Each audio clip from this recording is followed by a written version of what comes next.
We are in Kabul, the capital of Afghanistan, with an important guest, the spokesman of the Taliban, Mr. Zabiullah Mujahid.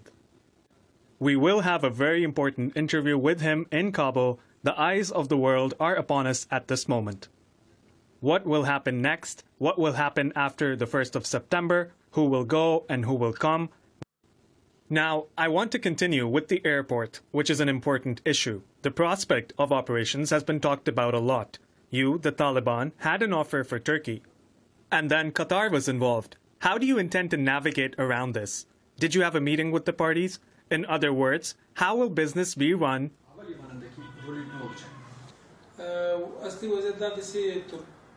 The main dilemma is that Turkey is a brother country to us, and so it is imperative to establish reliable relations with the government. Previously, the problem was that we never appreciated a foreign military presence in the country. We can ensure our own safety. Of course, should we need any technical or logistical support, we will inform Turkey or other countries in that regard. How do you establish communication with Turkey? Why the embassy? How do you present such offers?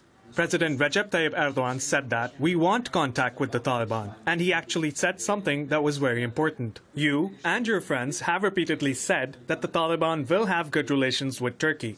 There are also very warm messages from Turkey about the Taliban and towards Afghanistan and the future of Afghanistan. Let's get it from you first. What would you like to say about your expectations from Turkey and your expectations from the state?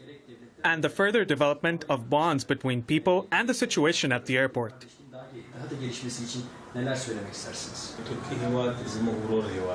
To preface, I will once again state that indeed we consider Turkey to be a brotherly country to us, and we hold their President Recep Tayyip Erdogan in high regard for his vision as well as service to his nation. We not only share a historical bond with Turkey, but also a cultural one. We have quite in common, such as the matter of religious sects and faith. The Turkish are our Muslim brothers. The problem has always been the U.S. occupation. We have always urged for an end to the occupation, and that includes the militaries of the countries within the framework of NATO. We would like to open a channel of communication with the brotherly Muslim nation of Turkey. Thus, it is important to forge a new relationship moving forward, one based on trust. That goes beyond just the cooperation at the airport.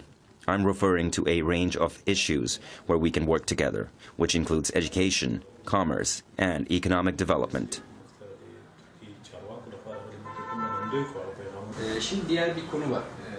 Now, there is another issue, Mr. Mujahid, and that's Daesh. What exactly will happen? I mean, I've been wandering the streets of Kabul, Afghanistan, for a few days now. The Taliban took security measures everywhere. We can say that security is the backbone, but people have a fear of the Daesh affiliate, the Daesh Khorasan, and they fear it will further expand its operations. What do you think about the Taliban's perspective on Daesh, and how will the Taliban fight Daesh?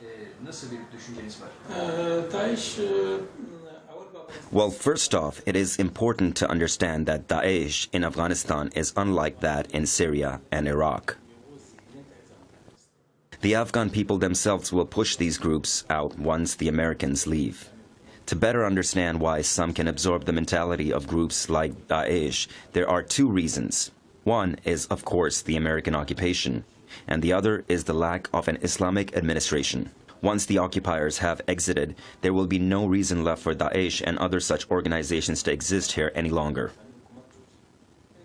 Our people do not want any more wars here, and we expect all their operations to end. However, should they launch any attack on our people, we will react, because our people's safety is our responsibility.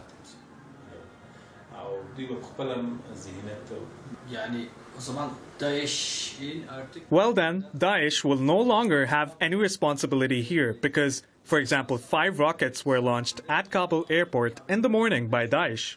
So they just want the Americans to leave? Or do you think Daesh may have new movements that will cause new instability in Afghanistan after the Americans leave? Let me ask this first.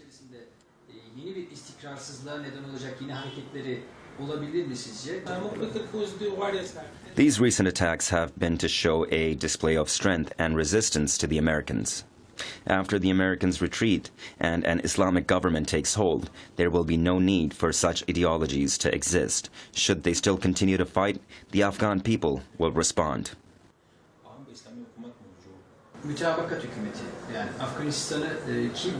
So the consensus government. So who will rule Afghanistan and how?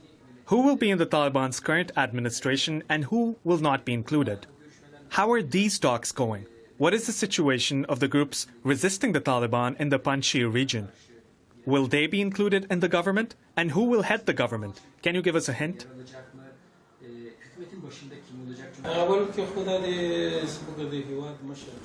Well, first of all, who exactly will be in charge of the country will be revealed soon. Studies on this subject are ongoing. There have been consultations, and we have been cognizant to a variety of opinions. Our leaders will reach a decision on the matter soon.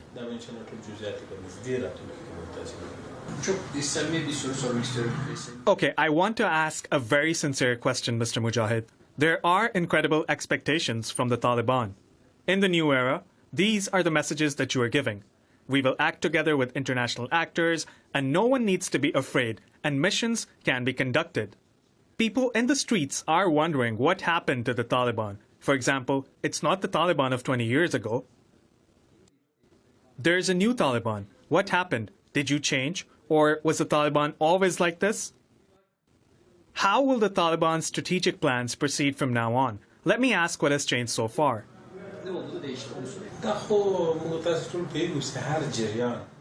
We all know that whenever there is a new political movement in the beginning, of course, the emotions are high, and besides, there is little experience. Of course, there were multiple causes around. There have been several problems that have taken hold of Afghanistan. One example is that there have been different governments in Kabul. There needs to be a strict system introduced to ensure people's safety as well as their honor. The country was out of control. But now there is a different situation, and we have experience. So we want to go with wisdom and invite people to join in the various initiatives of the Islamic Emirate of Afghanistan.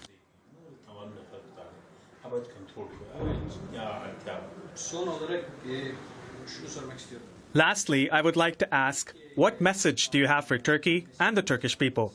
What message do you have for the Islamic world? What to do next? Turkish people love Afghan people very much. They have opened their homes and doors for years. And I see that Afghans love Turks too. If people expect a message from you, what would you like to say to Turkey?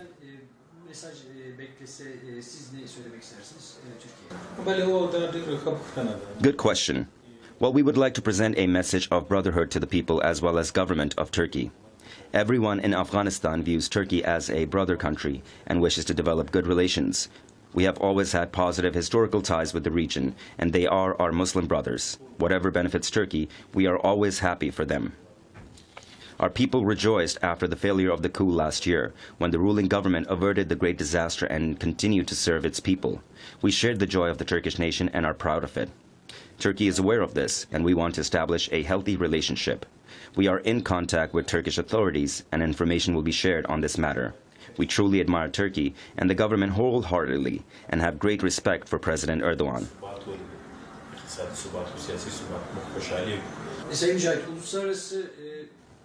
Well, Mr. Mujahid, how will you communicate with the international community?